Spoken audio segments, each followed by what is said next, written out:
You've been grinding, hustling, fixing every flaw you can find. But despite everything, life still feels heavy, like you're dragging it behind you. You tell yourself to try harder, and be stronger, wake up earlier. But maybe, just maybe, the problem isn't how little you're doing. Maybe the problem is you don't trust. And until you do, you'll always feel like you're at war with your own life. Section 1. The hidden cost of constant effort. You were taught that pressure creates diamonds, that discipline means denying yourself, that if you're not constantly improving, you're falling behind. So you tighten your grip. You force yourself out of bed when your body is screaming for rest. You fill every moment with doing, fixing, calculating, performing, not because you love the grind, but because you're afraid of what silence might reveal. And slowly, without realizing it, you start to equate exhaustion with virtue, burnout with purpose, suffering with strength. But here's what they never told you. When you build your life on constant effort, you build it on instability.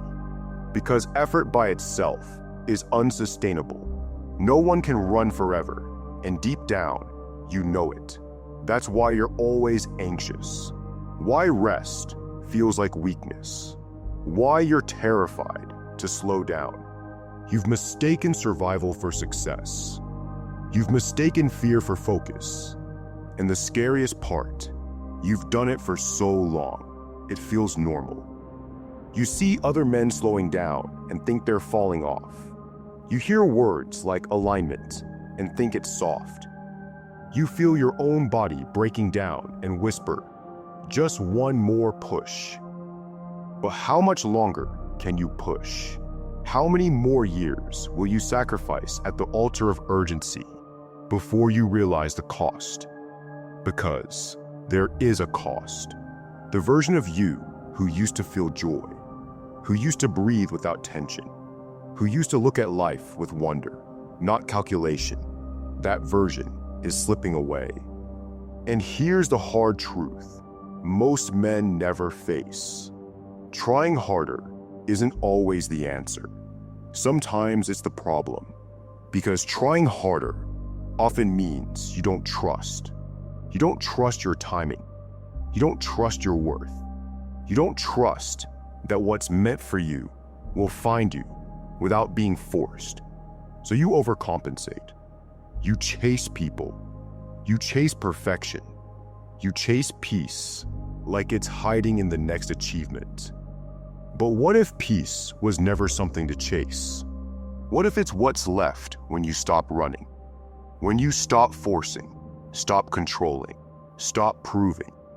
Because maybe, just maybe, the reason you're exhausted isn't because you're weak.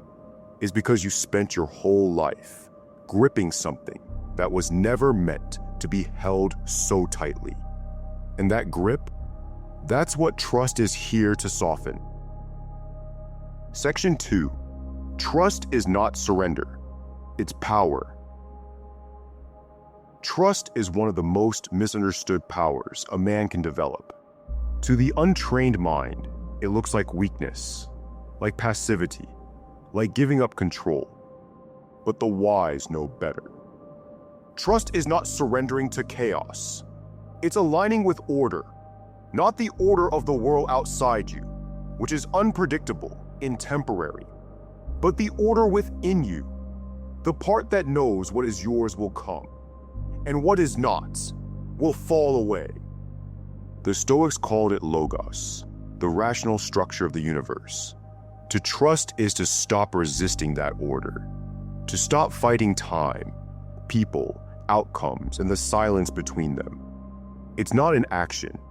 It's the most disciplined action of all, choosing not to fight what cannot be fought, and focusing all your energy on what can.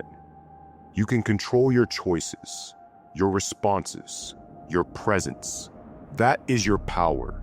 Everything else, the timelines, the approval, the results, is noise. And the more you chase the noise, the further you drift from your center. But when you trust, truly trust, you return to yourself. You stop clenching every moment into submission. You stop calculating every move like your life is some high-stakes negotiation. You start living from clarity instead of fear.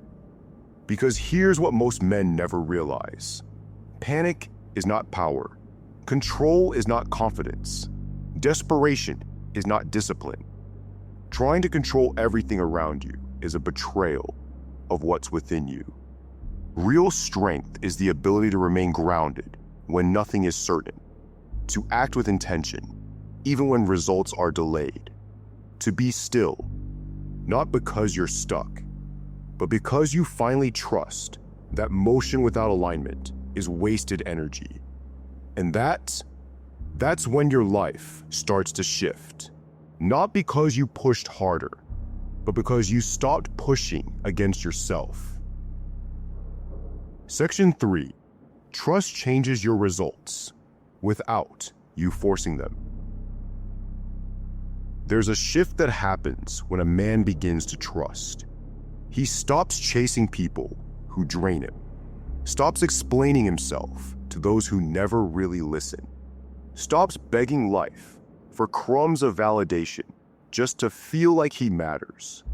Because trust rewires how you move. You're no longer driven by fear. You're guided by clarity. You stop rushing into conversations just to fix how someone sees you. You stop jumping into relationships just to avoid being alone.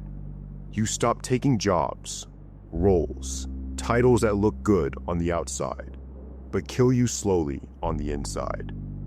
You start waiting for what matches you, not because you're passive, but because you finally respect your own energy enough to stop wasting it. And something strange happens when you do. People start treating you differently, not because you told them to, but because they can feel it. Your presence feels grounded. Your words carry weight. Your silence isn't uncomfortable anymore. It's magnetic. This is where most men miss the mark. They think attraction, whether in business, relationships, or respect, is about chasing, about being loud, being impressive, being everywhere. But real power isn't noisy. It's felt. And when you move from trust, people feel that. They feel your restraint, your peace, your unwillingness to perform. And because of that, they lean in. Because in a world addicted to speed, silence speaks louder. And in a culture obsessed with results, presence becomes rare. The irony: when you stop trying to control outcomes, the right outcomes start appearing. Not the ones you forced, but the ones that fit. The kind of relationships that don't drain you. The kind of work that doesn't hollow you out. The kind of success that doesn't require you to sacrifice yourself just to keep it. That's what trust builds. Not just peace inside, but power on the outside. The kind that lasts. The kind that doesn't collapse when things slow down. Because now, you're no longer chasing, you're aligned. Section 4. Let go of the timelines that are killing you. Most men today are not just exhausted, they're haunted. Haunted by timelines they didn't choose. Haunted by invisible expectations burned into their psyche by algorithms, influencers, and childhood pressure. You scroll through social media and it hits you. He's 24 and already a millionaire. He's married with a perfect family. He's traveling the world while you're still trying to figure things out. And without realizing it, you start measuring your life by someone else's highlight reel. You stop trusting your path because it doesn't look like theirs. You stop breathing because it feels like you're already behind. But here's the truth no one tells you. There is no right timeline. There is only your readiness, your alignment, your peace. Everything else is noise, designed to keep you anxious, chasing and ashamed. Hustle culture sold you the lie that speed is the same as progress, that the man who moves the fastest wins.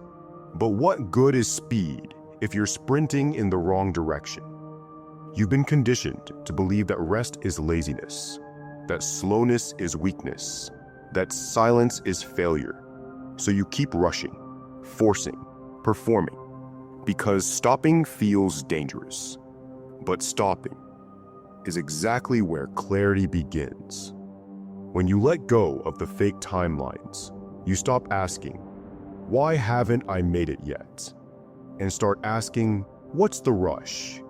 You realize success without presence is just another form of escape, and chasing without discernment is just another way of staying lost. Trust lets you put the clock down. It gives you permission to evolve at your own pace, because you're not late, you're just finally aligned. And there's nothing more powerful than a man who moves slowly because he's no longer in a race. That's when your energy changes. That's when life begins to meet you differently. Not because you forced your way forward, but because you finally stopped running from yourself. Section 5, Trust, quiets the chaos and brings you back to center. When you've been stuck in survival mode for years, your body forgets how to relax. Your shoulders are always tense. Your jaw stays clenched. Your breath stays shallow. Even in moments of quiet, your heart beats like something's about to go wrong. Because deep down, you've trained yourself to expect the worst. You learn to stay ready for rejection, failure, abandonment, just in case. You wake up in the middle of the night, running scenarios in your mind. You replay conversations. You obsess over how you were seen, what you should have done, what might happen next. You're not resting. You're rehearsing survival. And it's exhausting. But here's the truth. You're not anxious because your life is out of control. You're anxious because you believe you're the only one who can control it. That's what trust begins to heal, not just mentally, but physically, somatically, nervously. It tells your body, you don't have to carry everything. You don't have to chase safety. You don't have to be 10 steps ahead to feel okay.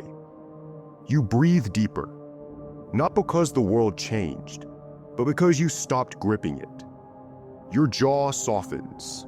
Your chest opens. You're not bracing anymore. You're present. And when presence becomes your default, everything shifts. You stop reacting to every delay like it's a disaster. You stop interpreting every silence as a threat. You stop trying to solve problems that don't exist yet. You start trusting that not every emotion needs a reaction. Not every fear needs to be fed. Not every unknown needs to be controlled. And in that trust, a deeper clarity begins to rise. A calm that isn't passive, but powerful. A stillness that doesn't shrink, but sees. A focus that isn't frantic, but sharp, intentional, and alive. That's the moment you realize peace was never a place you had to reach. It was a state you had to return to. And trust was the path back home. Section 6, Trust builds boundaries, standards, and magnetic confidence. The more you trust yourself, the less you tolerate what doesn't serve you. Not out of arrogance, not from ego, but from a quiet knowing of what your energy is worth. You stop explaining yourself to people who've already decided not to understand you. You stop accepting crumbs of affection just to feel chosen. You stop bending to fit into places that were never built to hold your truth. Because trust raises your standards. You no longer wait for someone to validate what you feel. You don't beg to be seen. You don't chase people just because they're familiar. You choose differently, not because you've become cold, but because you've become clear. And that clarity, it becomes magnetic. People feel it in your silence. They sense it in your presence. There's nothing loud or performative about it. It's just there. A calm intensity, a groundedness, a refusal to abandon yourself ever again. This is the power that doesn't come from proving. It comes from protecting. Protecting your peace, your focus, your space. Because when you've lived long enough in performance mode, trust becomes a radical act of coming home to yourself, of saying, I don't need to be everything to be enough. That's when your boundaries harden, but your heart softens. You become firm, but not harsh, decisive, but not defensive. And the world begins to respond, not to your hustle, not to your effort, but to your alignment. Because trust doesn't just change how you feel, it changes what you allow, what you attract, and ultimately, what you become. Section 7. Trust is the end of survival and the beginning of you. There comes a moment in every man's life when he realizes he's been surviving, not living. Every choice shaped by fear, every relationship chosen to avoid loneliness, every achievement driven by the need to prove he's enough. He becomes excellent at being impressive, but forgets how to be whole. And when the noise quiets, when the world isn't demanding or validating, he feels it, the emptiness of performance. But that moment isn't the end, it's the invitation, because that's where trust begins. Not as an idea, but as a way back to yourself. You start to realize you don't need to force your life to make sense anymore. You don't need to prove you're valuable. You don't need to be on all the time to be safe. You just need to stop abandoning yourself every time the world gets loud. You start choosing yourself, not as a reaction to pain, but as a declaration of worth. You start moving from a place of knowing, not needing. From depth, not desperation. From peace, not pressure. You stop surviving and start becoming. Because here's the truth. You can't force your way into alignment. You can only make space for it. And space is created when you finally trust your timing, your growth, your voice, your pace. The man you're becoming doesn't rush. He doesn't chase. He doesn't perform for love. He simply aligns with it. And in that alignment, the world begins to meet him differently. Not because he demanded it, but because he allowed it. That's what trust does. It doesn't make life perfect. It makes it yours. There's nothing left to chase, nothing left to prove, nothing you need to perform to be worthy of peace. Because the moment you started trusting, something already shifted. Not out there, but in here. The noise got quieter. The weight got lighter. The future stopped feeling so urgent. And the past stopped defining you. Now, it's just you. Fully present. Fully grounded. And maybe for the first time, fully honest with yourself. This isn't the end of anything. It's the beginning of something far more powerful. Not control. Not perfection, but alignment. And that changes everything. If you enjoyed this video, hit the like button, share your thoughts in the comments, and subscribe to our channel for more Stoic wisdom. See you in the next video.